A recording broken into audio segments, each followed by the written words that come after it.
A rap artist from Kansas City is gunned down and killed in Las Vegas. Tonight, some on the street are wondering, is it revenge for the murder of a West Coast rapper here? That murder last fall in Kansas City is still unsolved. Now a Kansas City rapper named Fat Tone is killed in Las Vegas. Yeah, this social media shit, you know what I'm saying? Like, you know, rumors, man, spread crazy, you feel me?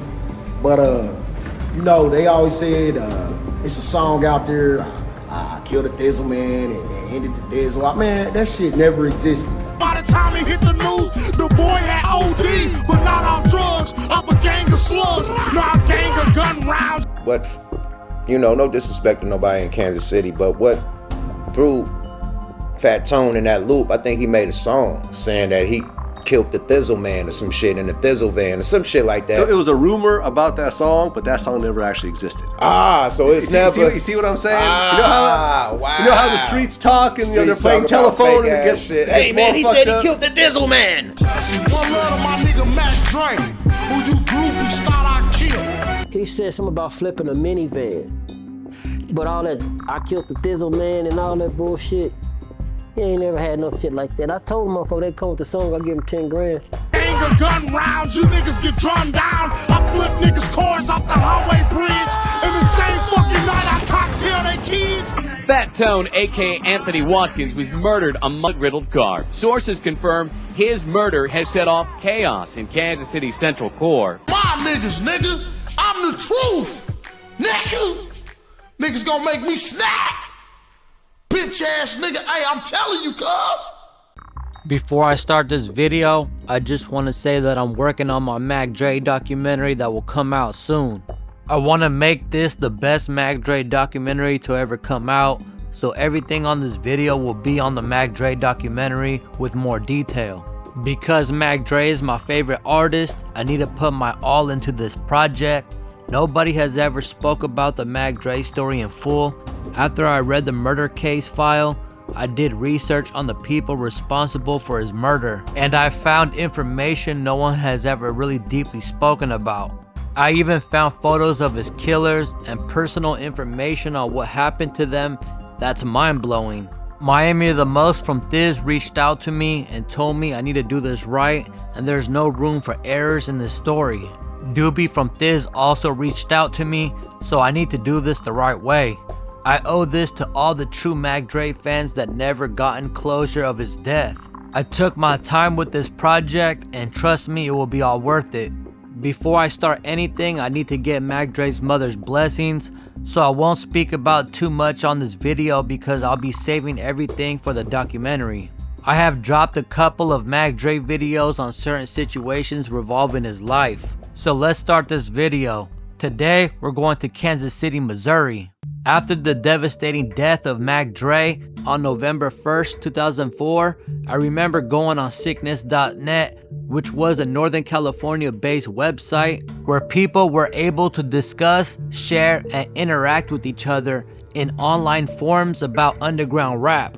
The internet was going wild after the death of Mac Dre.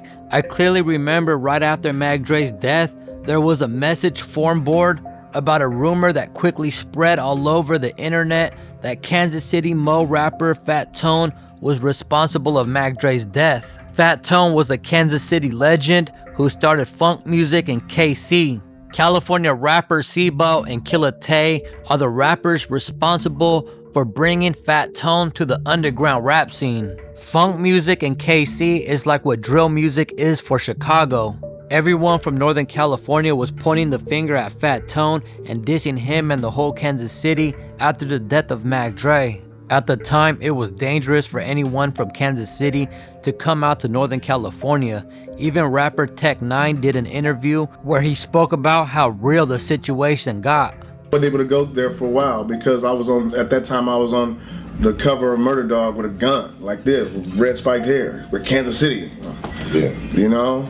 From everything I heard doing the documentary, I heard that Fat Tone really didn't have nothing to do with it. He didn't. It's just people turning it into something. Yeah, Thizzle Van, I shot the Thizzle Man. I never heard that song, ever. Right there, I knew this was gonna be a sticky situation when I seen the passionate hate they had for someone they didn't even know over a rumor that wasn't even to be a fact. But me being a young teenager, I also grew a hate for Fat Tone just for being a possible suspect of Mac Dre's death. That shows you how dangerous a rumor created by fans can be.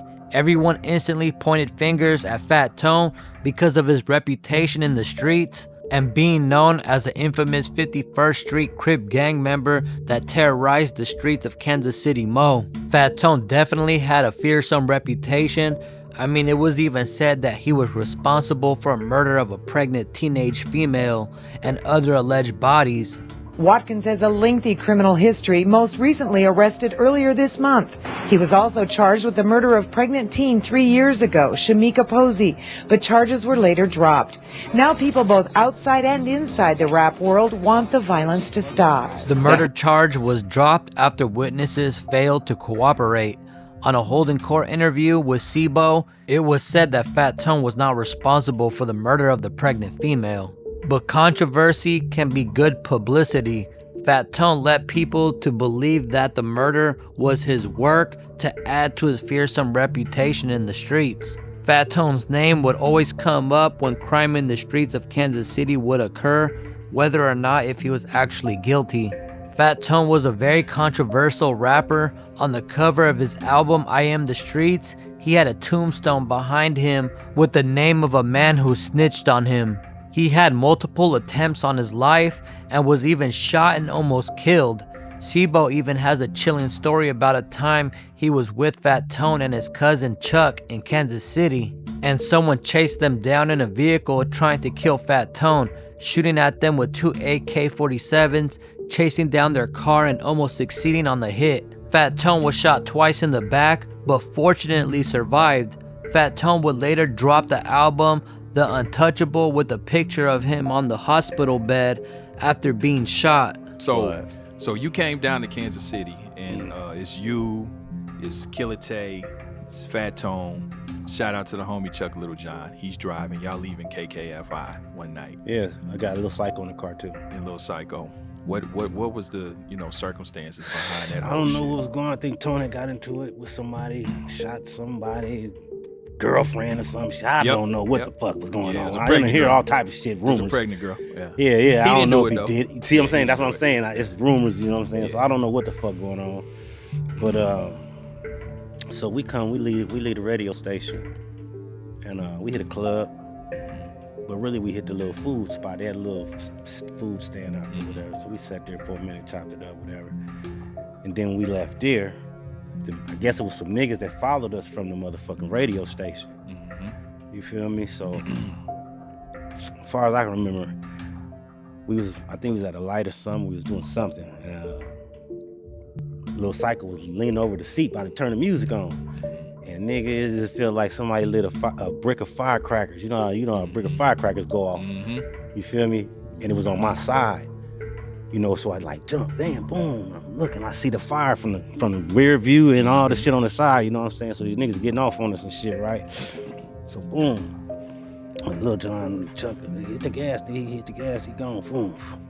Right, but we in a excursion. We in excursion. Nigga with 24s, 4 18-inch woofers in that motherfucker. That motherfucker only do about 60 miles an hour. We got 5 niggas in that motherfucker. Yeah. You feel me? These niggas in the F-150, nigga. Yeah. They got 2 Ks. First thing that they had the Mac 10, that thing jammed. That's what it was. It went off and jammed. Boom. So they leaned, but they backed up off of us. Then we pushing it. And then that's when they came out with them 2 Ks out of both sides. So they chasing us. Boom, they busting. Boom, boom, boom, boom, boom. We flying through lights, nigga. Boom, they on us. So they turn off. By the time we get to the next light, here they come again. They done reloaded, you feel me? They done reloaded and came back. Boom, they on us again. Boom, boom, boom, boom. This when they hit Tone. Tone like, I'm hit, boom. So damn, once they hit Tone, we coming to a dead end. He driving, you feel me? And I'm laying down, looking back like, nigga, they coming on the right, cuz, go to the... He swerving, trying to get the niggas so they don't get on the side of him. Now we on all 4 flats. The car shredded, shot all up. We like Tone hit, you know what I'm saying? We like, damn. So now we look up and these niggas coming back. I seen the lights come back, right? And then they just turned off, went the other way. And we got out, man, got some, had to get some help for Tone, you know what I'm saying? Yeah. Hospital, whatever. But yeah, that was some action shit in Kansas City, bro. I remember hearing all these stories back in the days, and you just knew Fat Tone was authentic just by listening to his music. Fat Tone liked to be feared and to be the bad guy. And she asked me, and I said, I'm sorry for calling so late, but I need to holler at Tone to support. I hear the fat nigga in the back snoring. So he get on the phone, and he like, what's up, cuz? I'm like, man, this man killed Mac Dre. He like, bullshit, man. Go down. A couple weeks after that, when we started that. But he was a bad guy, man. Yeah, I let the window drop. Watch the Uzi fly. Cause all you heard was, there goes the bad guy. Fat Tone was the menace of Kansas City, and he wore it loud and proud. He was also known for robbing drug dealers. I ain't gonna say y'all relationship kind of, but this one's no, but this is when someone kind of started getting this bag. Before that, I wouldn't even fuck with him before the show. I just seen him wait for some money. Cause he was wild. I told him, when you doing what you doing with niggas in your era, it's cool. But when you start fuck with niggas in my era, that's when it's a problem, because those are guys that I know. Me with some of the cars you was getting back then. Man, this nigga showed me 18 ounces of sheetrock. They wouldn't give me calls, so I just be out and the vibe would be off. And I spin back on him, I'll be like, I ain't feeling this. What's the deal? This ain't nothing. Man, I know Tone, your cousin. And I was like, man, he a grown man. He chose. So they thinking, if they get into it, then he sold pork, RIP the pork. That's one of the reasons I'm saying it, man. He sold pork 18 ounces of some bullshit. And that was kind of, because me and pork was cool. And when I seen him, the way we spoke, the way we greet each other, wasn't how we normally greet each other. So I spent back to where I know him and I asked him what's up. And that's what he told me. So that was one, and it's another one. It's a friend of my uncle's.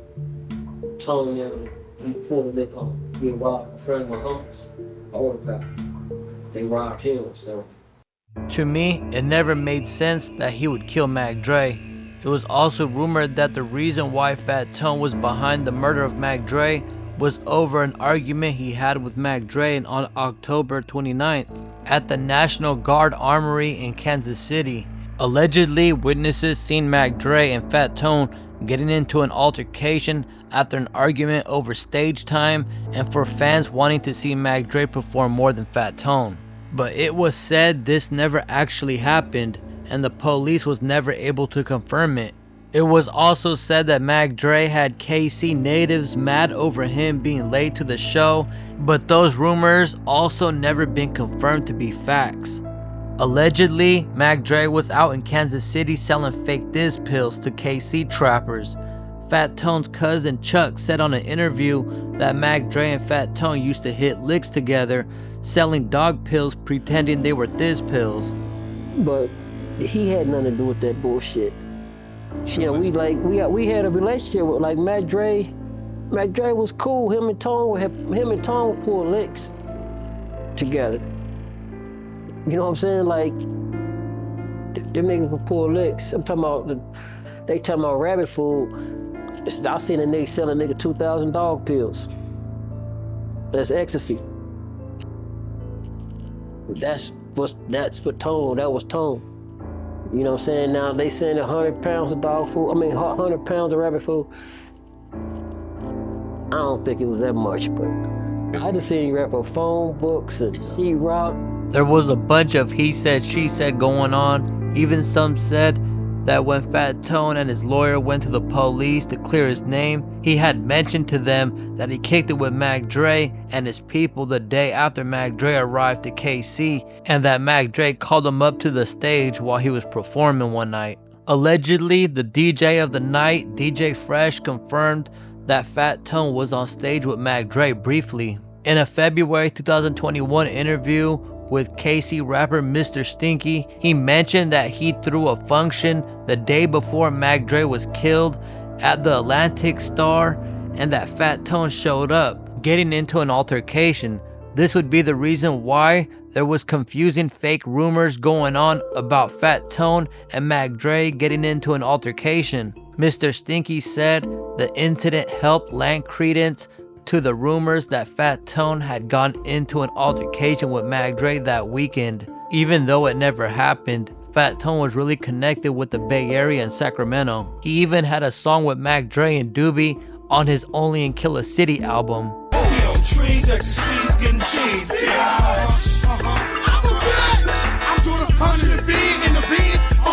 Kansas City Mo loved Mac Dre. He had a strong fan base out there. Kansas City rapper Rich the Factor was the bridge for Kansas City and Northern California. His connection to Northern California created a strong bond between both states. Rich the Factor was the man who brought Mac Dre and tons of other Northern California rappers to Kansas City Mo. Kansas City was definitely influenced by Northern California. When Mac Dre began to have these Kansas City connections and found out he had a huge fan base out there, he embraced it. Mac Dre would travel to Kansas City to do shows and even record parts of his albums out there. When Mac Dre was killed in a city he was so loved at, just didn't make sense, but it was reality. This didn't sit well with Mac Dre's people. What made Fat Tone look so suspicious was he wasn't clearing his name publicly, and it seemed like these rumors weren't getting to him much. But this would all later change. From outside looking in, Fat Tone definitely looked guilty. There was also a rumor that Fat Tone had a song where he allegedly admitted to the death of Mac Dre, where he supposedly said he killed the Thizz man, but nobody could find a song with such lyrics. This was because the song never existed, but people still believed it at the time. Only Dre's day. Well, Mac Dre gets killed, and then everyone starts saying it's Fat Tone. And then shortly after, well, I don't know about shortly after, but after a certain amount of time, Fat Tone gets killed by Mac Minister. He gets convicted and given quadruple life, I believe. Because I interviewed Mac Minister in prison. Okay. And this is all public knowledge. Right. You know, this has all been worked out in the courts. Right. And based on, because I did the Mac Dre American Gangster episode, so I interviewed all the detectives and FBI agents and police and everything else like that. And I talked to all the people around him. And essentially, everyone's agreed that Fat Tone did not kill Mac Dre. Right. You heard the same thing? Yes. I heard the same thing. It's sad because no disrespect to nobody in Kansas City, but what threw Fat Tone in that loop, I think he made a song saying that he killed the thizzle man or some shit in the thizzle van or some shit like that. It was a rumor about that song, but that song never actually existed. So it's never. You see what I'm saying? Wow. You know how the streets talk and they're playing telephone and it gets shit. Hey man, he said he killed the thizzle man. Yeah, so because I interviewed his crew, right, and they said that song never existed. Never existed. Okay. Look at it on the internet. It doesn't exist. Something that important would be on YouTube the net, right now. Fast. You're right. You're right. But you're right. That was the rumor. That was the rumor. That was the one that everybody was using to back it up. But no one heard the song. See what I'm saying? That was just like word of mouth. Like, he said this. No, he said that. Was word of mouth from the Bay to fucking Kansas City. You're right. So, rest in peace of Fat Tone. We was rocking with Tone. He was down with Seabo, West Coast Mafia. So we was rocking with Tone. You got songs with me with Fat Tone, all types of shit. So we was rocking with Tone, man. So that was unfortunate. At the time when I was a teenager, I would try searching for the song, but never came across it. But I did come across a Fat Tone song named Drum Down that has suspicious lyrics. Fat Tone starts the song saying how they weren't gonna kill shit. Suck ass niggas, you bag ass niggas ain't gonna kill shit.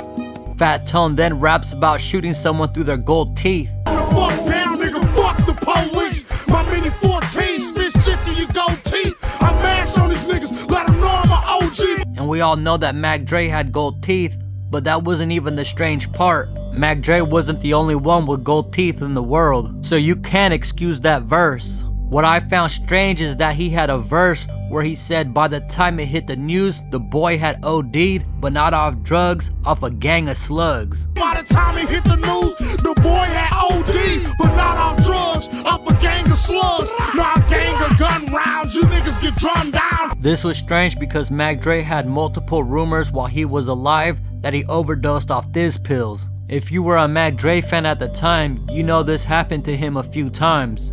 I remember I was in Frisco the same day Mac Dre was out there, and I heard him live on the radio denying that any of these rumors were true. But that ain't nothing. The strangest verse Fat Tone had on that song was, "I flipped dudes' cars off the highway bridge." I flip niggas' cars off the highway bridge. And the same fucking night I cocktail they kids. I'm the nigga in your bushes when the crickets is asleep. I found this really strange because when Mac Dre was killed, the van that he was in flipped off the highway into a ditch. He was also spazzing out on the song, sending out multiple threats. Crickets asleep, waiting for you to come out so I can put you to sleep. What's beef? Beef is me, motherfucker. Ain't no nigga fucking with me. Fat Tone's cousin Chuck also spoke about this song in an interview. How was he viewing it? Was he on some? Was he telling you that, man? They tripping? No, he was shit. They got their mouth. I knew they did. I told him, I said, bro, I said, you know, you need to get your name cleared, because him and Rich had a song. He said something about flipping a minivan. But all that, I killed the thizzle man and all that bullshit, he ain't never had no shit like that. I told him, motherfucker, they come with the song, I'll give him 10 grand. The song Drummed Down was featured on the Fat Tone mixtape, Sky's the Limit, that dropped in 2004. At the time, I didn't know whether if he made the song before or after Mac Dre's death, but I later found out he made the song while Mac Dre was still alive, so there is no way it could have been directed to Mac Dre. He had this social media shit, you know what I'm saying? Like, you know, rumors, man, spread crazy, you feel me? But, you know, they always said, it's a song out there, I killed the thizzle man and ended the thizzle. Man, that shit never existed. You know what I'm saying? What they talking about is a song that came out way before that shit. It's called Drummed Down. You know what I'm saying? Nigga said, Gun rounds, you niggas get drummed down. I flip niggas' cars off the highway bridge. And the same fucking night I cocktail they kids. I'm the nigga in your bushes when the crickets is asleep. It has nothing to do with Mac Dre or none of that shit. Yeah, it's an old ass song, you know what I'm saying, before that. You know what I'm saying? Nigga just said, I flip niggas' cars off a highway bridge. You know what I'm saying? It wasn't even a bridge, you know what I'm saying, where that shit happened at. You know what I'm saying, like that. So it was just, you know, motherfuckers reaching, bro. Fat Tone had an album called Murder One with a pill bottle that read sleeping tablets on the cover art. And the cover art on the album, My Hood Betrayed Me, was a crime scene with yellow tape like if a murder had occurred. Fans felt like these were also Mac Dre disses. To me, both of these rumors sound like BS. Just because the cover art to his album was artwork of a crime scene, it didn't resemble Mac Dre's murder in any way. Also, how does sleeping tablets have anything to do with thizz pills? All of these fake disses had to have been major coincidences. When J Diggs from Thizz dropped the California Living Part 2 album in 2005, he had a song called Diggs Dance, where he spoke about sliding in Kansas City and trying to avenge the death of Mac Dre. On the song Diggs Dance, he had a verse where he quoted, "I get a call from Yuck Mouth asking me about that song." Call from Yuck Mouth asking about that song. 2 weeks later, he called back with Fat Tone on the phone. 2 weeks later, he called back with Fat Tone on the phone. Say he's trying to clear his name, his head in the streets. Say he trying to clear his name, his head in the streets.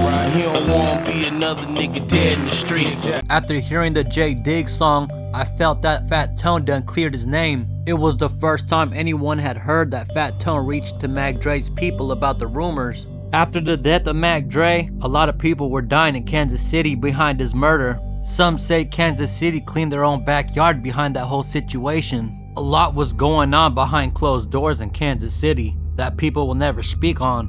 J Diggs even went out there with Mac Duna for days trying to get answers and getting their hands dirty while J Diggs was still on parole. The police even contacted Fat Tone and warned him about his safety, and Fat Tone told them that he was good. Although these rumors of Fat Tone were going around, he was liking the publicity. He felt that it was gonna give him clout and better his rap career in a way. This would be the mistake that would later come to haunt Fat Tone. He was liking the fact everyone was speaking about him in a dangerous way, giving him a more fearsome reputation. Yeah, Kansas City, man, it was, those who know, what it really is and what really happened. But yeah, Kansas City cleaned his own backyard, you know what I'm saying, with that situation. And Tone, he let people think that was his work, but it wasn't, Right. But if you knew Tone, then he just kind of relished in that kind of shit. Wild, you know what I'm saying? Yeah. You know, unfortunately, all the death threats wasn't bothering Fat Tone at first, but this would all change once he seen how Northern California turned on him. After months of death threats and rumors, Fat Tone finally publicly addressed everything said about him and speaking his frustration about the situation on his album My Hood Betrayed Me. On the first song of the album, called Y'all Can't Fuck With a G, he starts it with saying, "I'm tired of you suckers. Keep my mother effing name out your mouth. You don't know me. Quit talking about me." I'm tired of you suckers. Put my motherfucking name in your mouth, nigga. You don't know me. Y'all can't fuck. Quit talking about me. He then says, "One love to Mac Dre, who you groupies thought I'd kill." One love to my nigga Mac Dre, who you groupies thought I'd kill. Nigga, it's my motherfucking nigga, you dumb bitch. Then he says, "Quit putting that shit on the streets like that before I slide up on your punk ass." Quit putting that shit on the streets like that before I slide up on your punk ass. He then finishes the song speaking with frustration about all the rumors. Niggas better quit putting my name out here like that, nigga. He even mimicked the people saying that he killed Mac Dre over and over. Fat Tone killed Mac Dre. Fat Tone killed Mac Dre. You stupid ass bitch. He then finishes the song saying that he really knew Mac Dre and that was his folks. Nigga, that's my nigga. I really knew the nigga. You niggas is groupies. Niggas don't know them niggas, man. What could have happened to Fat Tone that made him finally speak his frustrations about the rumors after he embraced all the clout he was getting at first when Mac Dre just got killed? A factual story that a lot of people don't know is Fat Tone came to the Bay Area by himself to try to clear his name. This was in 2005, a time we didn't have no social media like Instagram, so Fat Tone wasn't able just to contact Mac Dre's people to meet with them and discuss everything going on at the time. He came to the Bay probably hoping on linking with the right people to clear his name. A fan seen Fat Tone all alone by Market Street in San Francisco walking around. He spoke with Fat Tone, and Fat Tone told him he was out there to clear his name. He also asked the man if people in the Bay Area really think he killed Mac Dre. He must have not succeeded because it was never heard about. He took a big risk on coming out to the Bay at such a difficult time. This information came out recently. Kansas City always been, you know, a sister or a cousin, you know what I'm saying, with the Bay Area. You got a lot of people, you know, that's from the Bay Area or whatever, you know, that got strong ties, man, to Kansas City. So, you know what I'm saying, like, it's really good, man, when you go out that way, man, and you tell them where you from, and they, you know, motherfuckers ain't tripping on that shit, man, for real. You know what I'm saying, like that, man. You know, Tone didn't kill that, man. And, you know, it's like this, man. You chase your dreams, you get to that next plateau, and that's what it's really about. You know what I'm saying? Like, I encourage every artist, you know what I'm saying, to take your shit to the next level, man. Tone did that. You know what I'm saying? Too bad he just didn't get to see, you know what I'm saying, and hear this shit on the radio like how they be playing it now. That shit old. In March 2005, Fat Tone recently made friends with the Frisco OG from Filmo, Mac Minister, during a trip to Las Vegas. Mac Minister and Fat Tone quickly became good friends, and they even traveled to New York together. While Fat Tone was in New York, he was supposed to give his demo to someone who was connected to G-Unit. Fat Tone was on his grind, trying to do whatever it takes to get signed. What I was hearing is that, like, everybody that was on G-Unit had got shot. So they was getting signed Tone. Tone was supposed to be part of G-Unit before he passed away. See, everybody on G-Unit had got shot or robbed or something back then. You know what I mean? For what I heard, I don't know how it go, how it is. It could just be the streets talking. It could be somebody just boosting it up or whatever. But I just know every artist that was on G-Unit had went through a situation like Tone. When Tone got shot, they all went through the same situation. So I thought they all was gonna be G-Unit. I thought G-Unit was full of, you know, artists that went through, you know, them type of situations. Fat Tone even met Young Buck from G-Unit and even met T.I. and other rappers. Fat Tone let Mac Minister record a skit for an album he was putting together, but soon after, Mac Minister would start constantly asking Fat Tone for money, which irritated Fat Tone, sort of like a same situation Mac Minister had with E40. Mac Minister was featured on E40's album The Hall of Game, dropping game on a skit. Mac Minister later started having issues with E40 over the skit he did for his album. Mac Minister confronted E40 at the Source Awards, which resulted to Mac Minister getting jumped by E40 and his peoples. Mac Minister said that Birdman from Cash Money and his peoples were supposed to have his back, but when everything popped off, he said Birdman and the Hot Boys were lukewarm and didn't do a damn thing. E40 and his peoples put a nice whooping on Mac Minister that night. E40 even lost a gold chain in the altercation. Mac Minister was well connected with big name rappers like Snoop Dogg. He also dabbled in comedy and rap. Man, look, I ain't mad at 40, I wouldn't hit me. If I would've talked to me like that.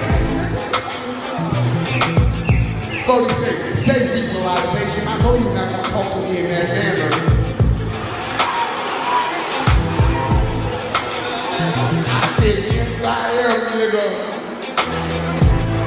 The nigga swung like, hey, I had him. I had him. Before you know it, told my ass up. I ain't mad at Cash Money is the bitches. That's who I'm mad at. What? I got 20 country niggas with knives with me. Man, baby told me, he said, say, boy, they with you all the way, dog. Say, man, I love you, Wardy. When the shit jumped off, the Hot Boys was lukewarm. Mac Minister was also good friends with Mac Dre. Mac Dre was featured on Mac Minister's only album that we will speak about later on a song called Trill Man. In May of 2005, Mac Minister invited Fat Tone to Las Vegas, promising him to introduce him to Snoop Dogg, and that Fat Tone would be opening up for Snoop Dogg at a show. Fat Tone felt that this would be good for his rap career and had hopes of possibly getting signed. Fat Tone also didn't feel no type of way because he had nothing to hide. Fat Tone's cousin Chuck explained in an interview that he didn't agree with Fat Tone going to Las Vegas and that they were gonna kill him. Let's get to that day. So Tone go to Vegas. Do we tell you where he going? P said he's going to open for Snoop. And I don't know what made me say it. I just looked at him, I said, you a motherfucker fool. I said, nigga gonna kill you. And I pulled off. Fat Tone ended up going to Las Vegas with his partner Cowboy. When Fat Tone landed in Las Vegas, he linked with Mac Minister and another dude who Mac Minister was with named Corleone from Frisco. This time while Fat Tone was in Las Vegas, he wasn't getting along too much with Mac Minister like before. He felt like Mac Minister was hating on him after he won a nice amount of money in a casino. Fat Tone won $17,000 in one session at the craps table and another $3,000. He also had a female with him that was turning tricks and giving all the money to Fat Tone. Fat Tone was out there getting his money because he had spent a lot of money over this Las Vegas trip hoping to link with Snoop Dogg. Again, Mac Minister was allegedly asking Fat Tone for money and also asked to wear his gold chain. Fat Tone kept asking Mac Minister when they were gonna link with Snoop Dogg, and Mac Minister kept getting his hopes up, telling him that it was gonna happen. Fat Tone called his female friend named Priceless Diamonds, who also rapped. She details the alleged final moments in Las Vegas before Fat Tone lost his life. He told Priceless Diamonds he was staying at the MGM Grand Casino and that he won big on the craps table. He also called his mother and girlfriend, telling them that he won a different amount at the casino. Fat Tone began getting frustrated with the whole situation in Las Vegas. He still didn't link with Snoop Dogg, so he called his girlfriend telling her he wanted to come back to Kansas City. Mac Minister was telling Fat Tone that Snoop Dogg was going to be performing at a show on Tuesday. Fat Tone began having second thoughts and called his girlfriend sometime around 2 a.m. on Monday, May 23, 2005. He told her he wasn't going to be doing the particular thing he went down there for. Fat Tone's girlfriend said he had a change of heart about whatever business he was about to conduct, telling her he wasn't going through with it, but instead coming back home. His last words he told her on the phone were, "I'm sitting here waiting on this guy," possibly meaning Mac Minister. "I'm gonna call you as soon as I get to the hotel." She would never hear from Fat Tone again. Surveillance cameras from the MGM Grand Casino recorded Fat Tone leaving the casino with his friend Cowboy and Mac Minister. This is when the unfortunate happened, and all hell broke loose. Sometime that same early morning, not too long after Fat Tone had talked to his girlfriend, at a deserted housing subdivision still under construction in the Southern Highlands neighborhood of Vegas, a security guard found a man shot to death, slumped over in the front seat of a 1992 blue Toyota Tercel that still had the headlights on. A few feet away from the Toyota, another man was found laying dead on the ground, also shot to death. The two men shot and killed were identified as 24-year-old Anthony Watkins, aka Fat Tone, and his friend 22-year-old Jermaine Akins, aka Cowboy. Fat Tone was shot around 20 times and Cowboy was shot around 13 times. They both had multiple gunshot wounds throughout their bodies, both being shot in the head, torso, and back area of their bodies with an AK-47 assault rifle. A rap artist from Kansas City is gunned down and killed in Las Vegas. Tonight, some on the street are wondering, is it revenge for the murder of a West Coast rapper here? Good evening, everyone. That murder last fall in Kansas City is still unsolved. Now a Kansas City rapper named Fat Tone is killed in Las Vegas. Peggy Bright is live at Kansas City Police Headquarters with the story. Peggy? Kelly, police here knew him as Anthony Watkins. But in the world of hip-hop, he was known as Fat Tone, a 24-year-old rapper who, for sometimes reasons that he did not want, made a name for himself both locally and nationally. You keep thinking it's a game, and because you ain't been to KC. He's among the most popular local rap artists, touting 5 CDs, including this new release.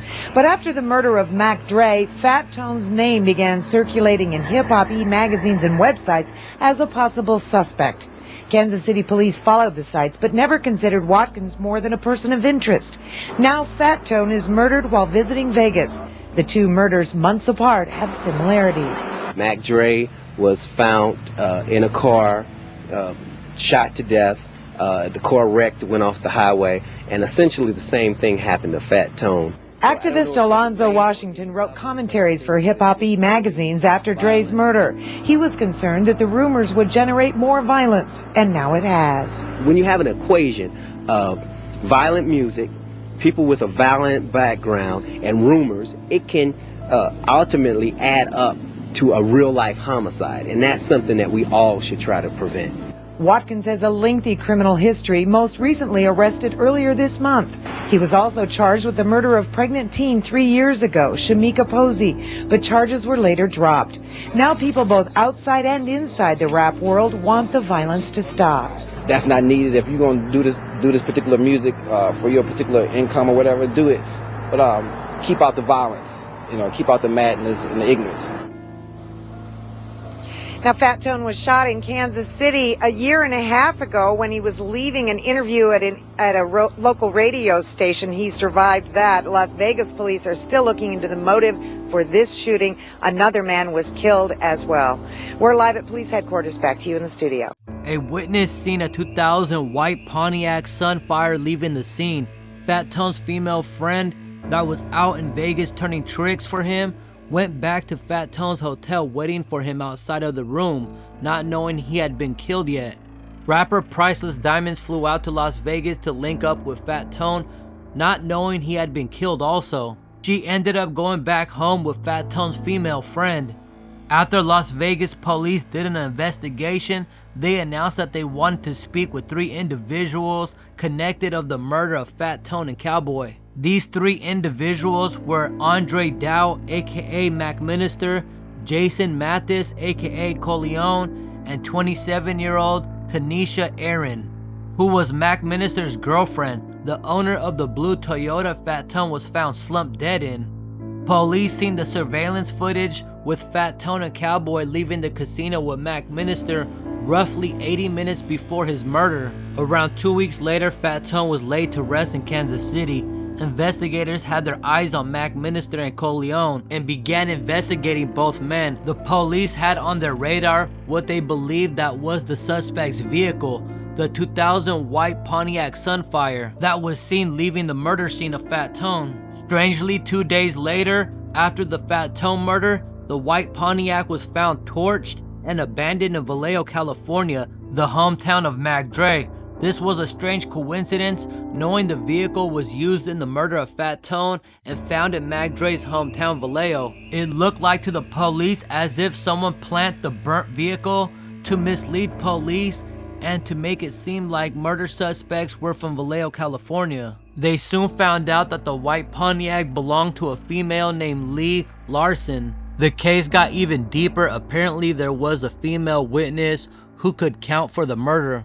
This possible witness was Lee Laursen, the owner of the white Pontiac found burnt in Vallejo, California. And police alleged she was working as a prostitute in Las Vegas for Mac Minister and Corleone. Her father would have alerted police officers that his daughter was being held against her will and forced into prostitution, but Lee Laursen was seemingly addicted to the lifestyle with Mac Minister and Corleone as she refused to stay away. A police report said Lee Laursen told her father that one of the men she was with was Corleone. Police also found out that Corleone rented a house in Las Vegas 5 blocks away from where Fat Tone and Cowboy were shot and killed. Lee Laursen's vehicle was frequently seen at the home of Corleone and police began looking for her. Police found Lee Laursen July 15, 2005 and would attempt to interview Lee Laursen to gain information on the case,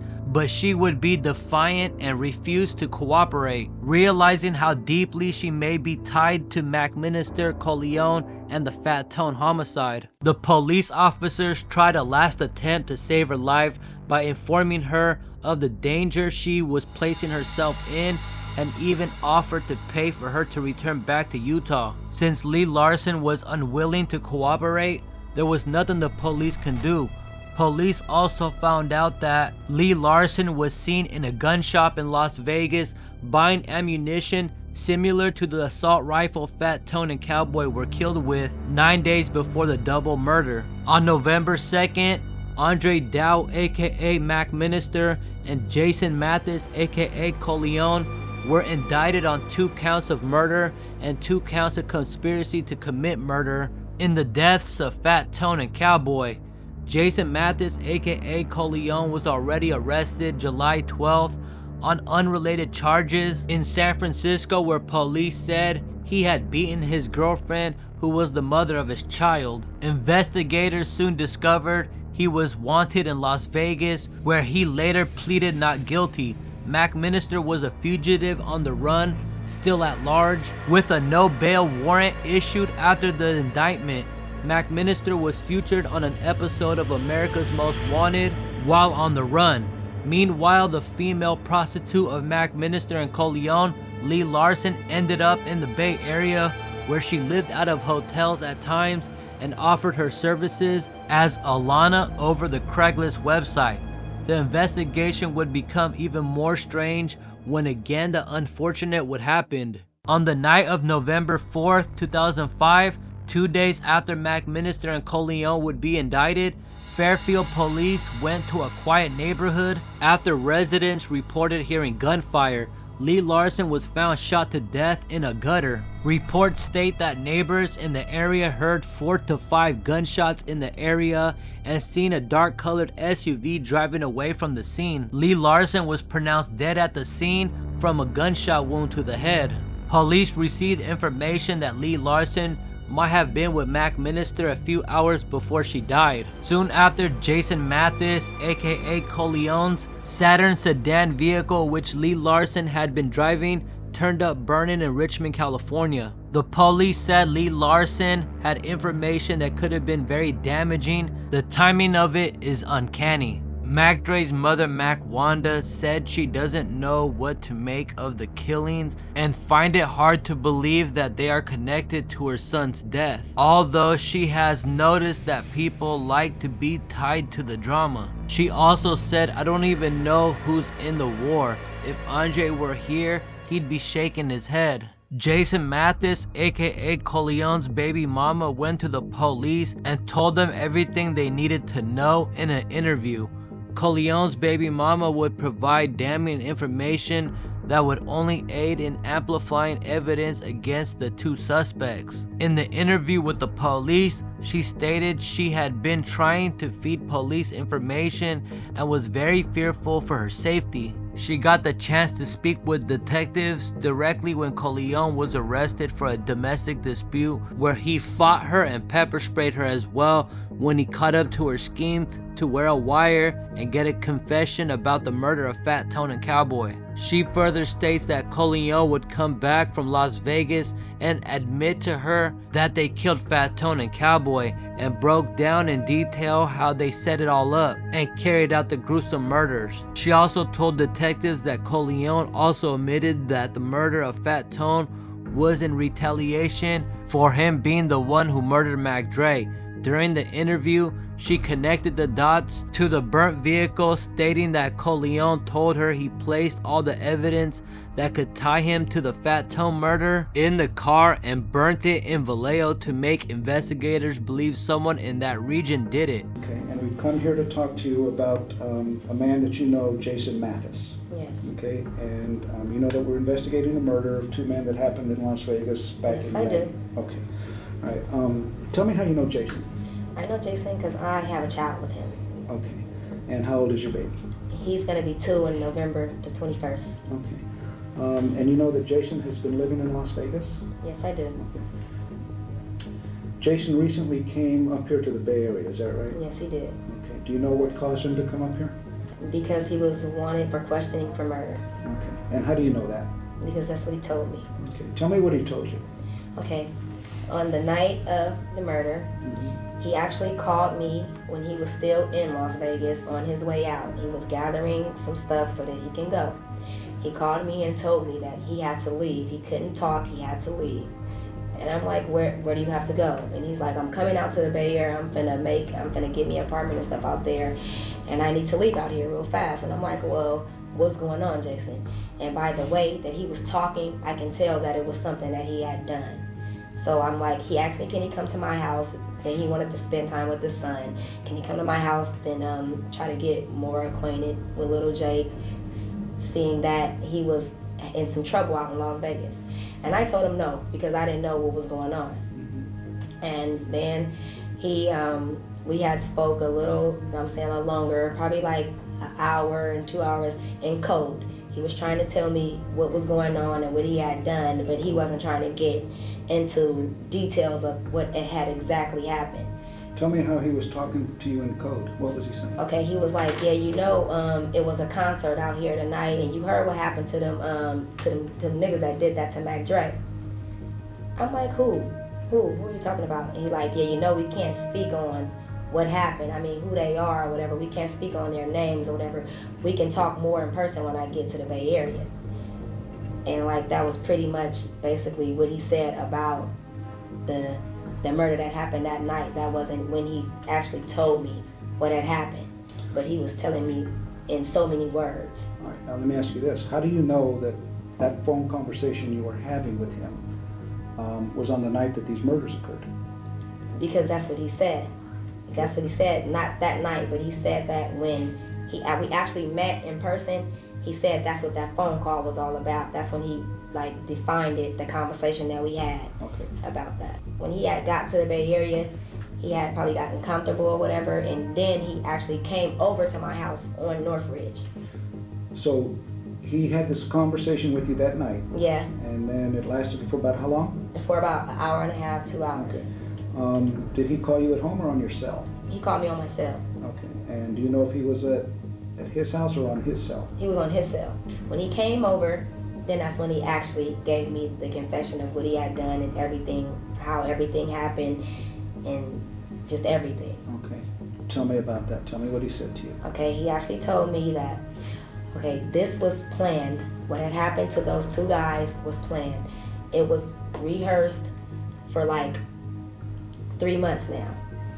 And he said that Choppa was being cool with the other guys in the little time period of the 3 months. He was being cool. They were talking backwards and forth. He'll call them, they'll call him, and then he got them to trust him so much that he brought them out to Las Vegas. Okay, who's Chopper? Chopper is the guy that was supposed to have been with Jason Mathis when everything happened, is what Jason Mathis says. Do you know what his real name is? No.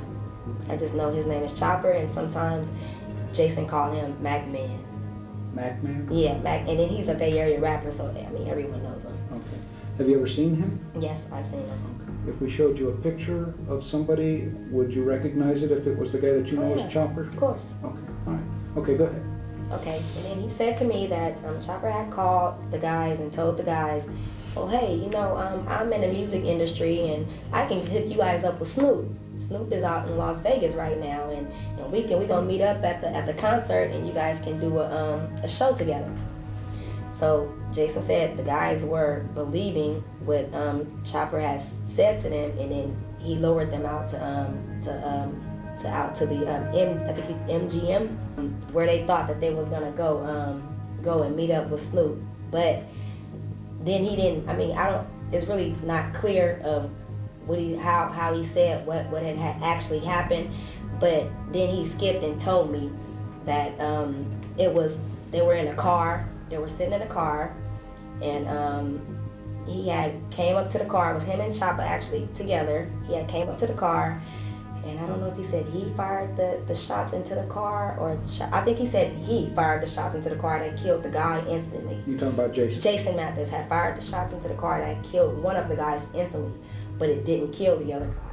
The other guy got out the car and was trying to run, and Jason said the other guy, it was still shots. It was like other shots. Chopper was shooting what it was supposed to have been a little gun. Jason said it was little, so I think he said his Chopper gun was little, and his gun was like da da da da da, and Chopper gun was like bah bah. Is how he explained it to me, so that's why I'm explaining to you guys like that. Okay, that's fine. So and he's like Chopper's gun was like bah bah, and he wasn't doing anything.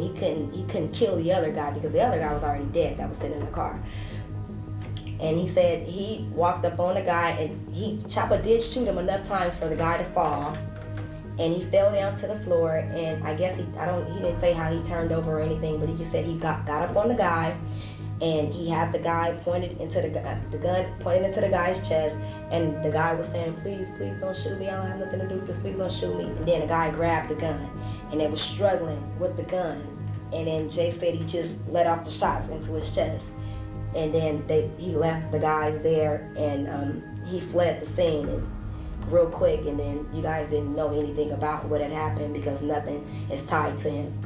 And then he also said that when he left Vegas, and then he went back to Vegas to try to gather some of the things and see what was gone.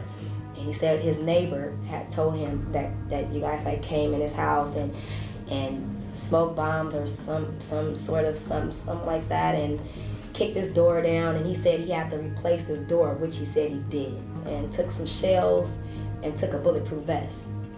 Okay. How many times has he talked to you about this?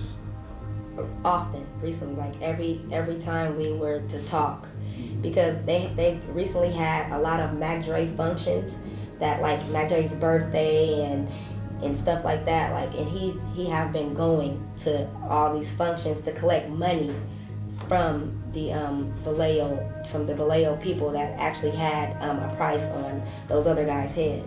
Well, tell me about that. How does this murder that we're investigating tie into Mac Dre?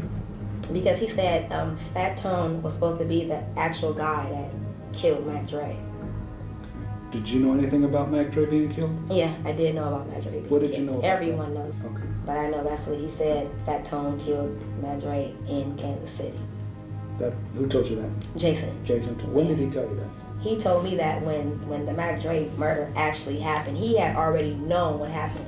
He knew before. It's like because he's in a rap business, and he did a lot of things with Mac Dre, like the people that's on Mac Dre's label, he associates with a lot. So he knew right off top what had happened to Mac Dre, and he knew the real story that everybody didn't know. Everyone out here thought that Mac Dre had actually got into a car accident. But he was like, no, he came out here and told everybody, no, that's not what happened. Fat Tone actually shot Mac Dre to force him to get into a car accident. He said, this was his exact words to me, and my brother heard him. As a matter of fact, he told my brother too. He confessed, a live confession to my brother too. He actually told my brother, you better get your sister or it's gonna be another murder. She think what happened to Fat Tone was crucial, because I always tell him, that's not right, that wasn't right. She think what happened to Fat Tone was crucial. You better get her before it could be another murder. Are you afraid of Jason? Yes, I am. I have been in contact with the officer out here. His name is Sean Ryan, and we were trying to set up a live. I was trying to get a wire so I can get a live confession from him, but he had caught up to me too soon. Jason had actually caught up to me too soon for me to even get the wire and everything.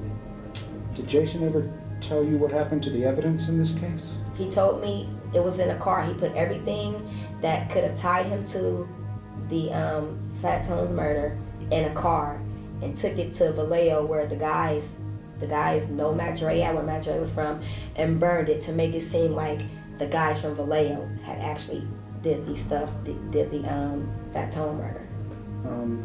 I think he said it was a gun in the car, the gun that was actually used to kill the guys with.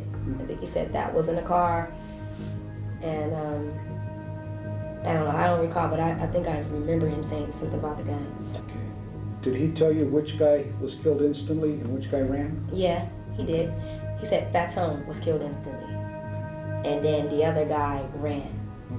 And the other guy was begging and pleading for his life, and they had a struggle with the gun, and then he fired the shots off in his chest. Can you think? And this struggle took place when the guy was laying on the street?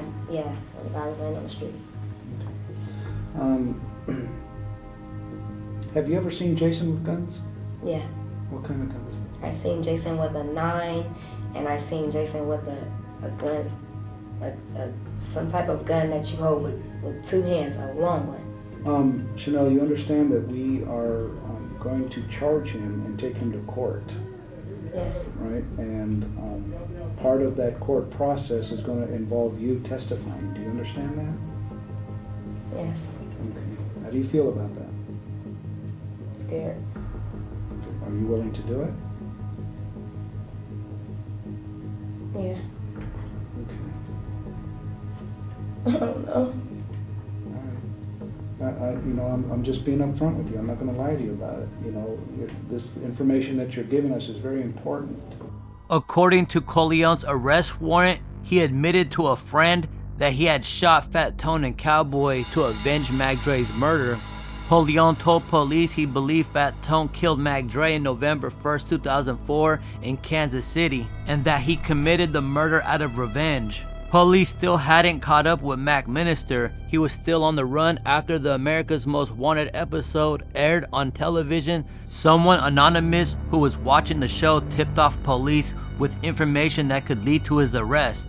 Police pulled over Mac Minister on July 2005 near the Golden Gate Bridge in San Francisco, and Mac Minister fled the scene. A chase ensued across the bridge, and Mac Minister managed to escape the police. Police officers searched his abandoned car and found a documentary he had produced about his life, as well with an internet article about the murder of Fat Tone and Cowboy. Mac Minister was arrested a month later by California Highway Patrol, but was released a short time after. Although Mac Minister was the prime suspect of the murder of Lee Laursen for being an alleged witness of the murder of Fat Tone and Cowboy, he was never charged for her murder. After being indicted for 2 counts of first-degree murder and 2 counts of conspiracy to commit murder in November 2005, he was still a wanted fugitive. While on the run, he recorded the intro to the rapper Game's album Doctor's Advocate, and also recorded his first and only album, The Minister of Defense. Shortly after the police gained information from the anonymous tipster, after the America's Most Wanted episode, Mac Minister was finally arrested in a San Francisco apartment. In March 2006, during his arrest, Mac Minister was promoting his album that he had recently finished recording, The Minister of Defense. The album released not too long after his arrest in September 2006. There is tons of questionable songs and verses on this album that related to him being indicted, being on the run for murder, the justice system, hating snitches, and eerily describing how he murdered Fat Tone. He even references killing with an AK-47, the same firearm used in the murder of Fat Tone and Cowboy. Now wrong, they wanna label me a killer, cause I'm a real nigga. So they got me on some trumped up charges, and they get wronger than 2 left feet. Is why suckers get found gunned down in the middle of the street. With that nigga, I never bow down or lay down on none of my niggas. I bust a K round, you clown for any one of my niggas. I be the reason them boys ain't breathing this season. You was a bitch nigga from the start. Your high power coward never had no heart. Shoulda knew when it jumped off that I was gonna find you. Check the ballistics and look in the file. When it come to snitching, these niggas is bitches. If a nigga shot a chop, bitch, I shot back. Cause everywhere I go, I keeps my strap. Cause a snitch that snitch will snitch again. So when you go and get him, you got to put him to an end. On the run like the Taliban. Yes, every day I got to carry my gun. Cause I won't be captured. Bitch, my AK-47 is having a party tonight. And all you snatch niggas is invited. It could be broad day, I'll jump out with an AK. It's a fully, so you gotta have 2 hands on it. On this Mac Minister album, he has a song called Who Run Up on That Boy. In this song, he speaks about murdering someone. The words to the song eerily resemble of the Fat Tone murder. Yes, we ran up on that boy and gave him a few cause it was long overdue. Do you believe he's 100% innocent? I do. Based on this evidence, I do. They gave me 4 lives without the possibility of parole. He was a germ in his game, looking for 27 seconds of fame. Is why we blew out his motherfucking brain. Dow was convicted in 2008 for a double murder in Las Vegas in 2005. Yes, he violated the G code. Is why he got full of bullet holes. Cause he was stuck digging in his nose. The victims, Kansas City rappers Anthony Watkins, known as Fat Tone, and Jermaine Atkins, known as Cowboy. Ready to orchestrate a demonstration that may lead into a murder investigation. I don't know who killed Fat Tone. How did they end up murdered in your girlfriend's car? I don't have no answer for that. Did you run up on that boy? I ain't run up on that boy. Somebody ran up on that boy. Mac Minister and Corleone were tried and found guilty on 2 counts of first-degree murder and conspiracy to commit murder, sentenced to 4 life sentences without the possibility of parole in 2008. It was later proven that Fat Tone had nothing to do with Mac Dre's death after Kansas City detectives solved the Mac Dre murder, but was never able to make an arrest. The truth of Mac Dre's murder was revealed. I won't say much on this video about the real truth on what really happened to Mac Dre, but I'll explain everything in great detail on my Mac Dre documentary. What I will say is that Mac Dre was killed by 2 Crips, one of them being from Fat Tone's hood, 51st Street. The 2 killers were sent to kill him from a janky promoter named Damon Whitmill, who is still living today. That trip to Kansas City was all bad from the get-go. Yuck Mouth said on an interview that it was a bad vibe in Kansas City from the beginning, and there was tension backstage on the night at the Armory, October 29, 2004. Yuck Mouth, Keek the Sneak, and a lot of other Northern California rappers left Kansas City a day before Mac Dre was killed. Yuck Mouth explains on the interview he was not fully paid for his performance due to the promoter not making enough money to pay him and other rappers their back-end money because he did a horrible job promoting his event, which resulted to barely anyone showing up to his show that night. Yuck Mouth told the promoter to send his money through Western Union, and he left Kansas City October 30th. It is unclear if Yuck Mouth ever received that money. You know what I mean? But you did fuck with Mac Dre. Yes, heavy. That was my best friend.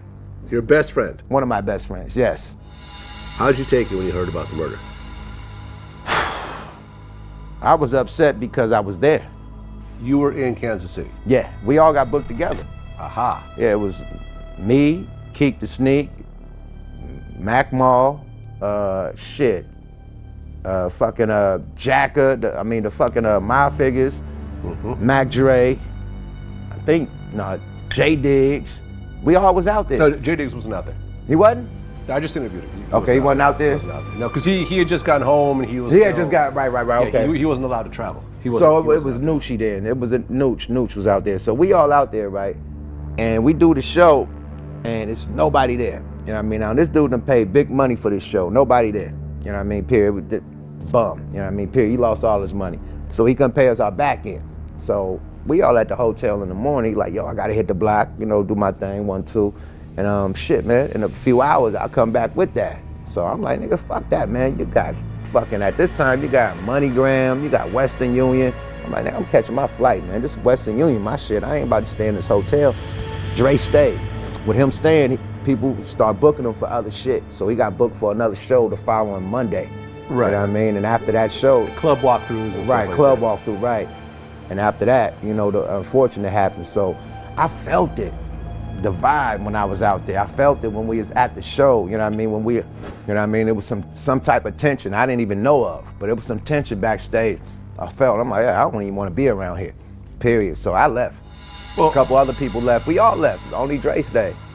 Mac Dre stayed in Kansas City because he was booked for more shows out there. The janky promoter lost all his money he put to make these events happen. This is how the issue with Mac Dre transpired, because he had an issue with Mac Dre for not showing up on time to a meet and greet at a record store and missing a radio appearance that was meant to promote an October 29 show at the National Guard Armory. The promoter Damon Whitmill also had an issue with Mac Dre for again showing up late to his event on October 29, 2004 at the Armory, and again showing up late for a show on Halloween, October 31st at the Atlantic Star. That's all I'm gonna say about that situation.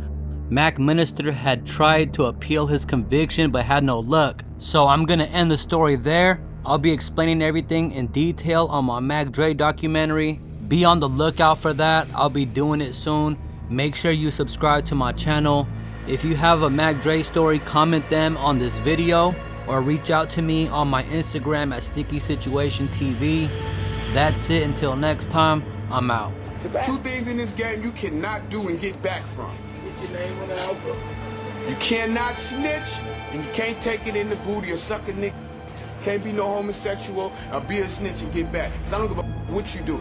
Be like, well, man, you know he robbed the Navy, jacked the Air Force, handcuffed the Marines, killed all them niggas on the block, but he's snitching. So that takes that away from you. Whoa, well, wait a minute. You know the nigga's a killer. He got money. He got cars, homes. He's a homosexual, though. Whoa. That ends that.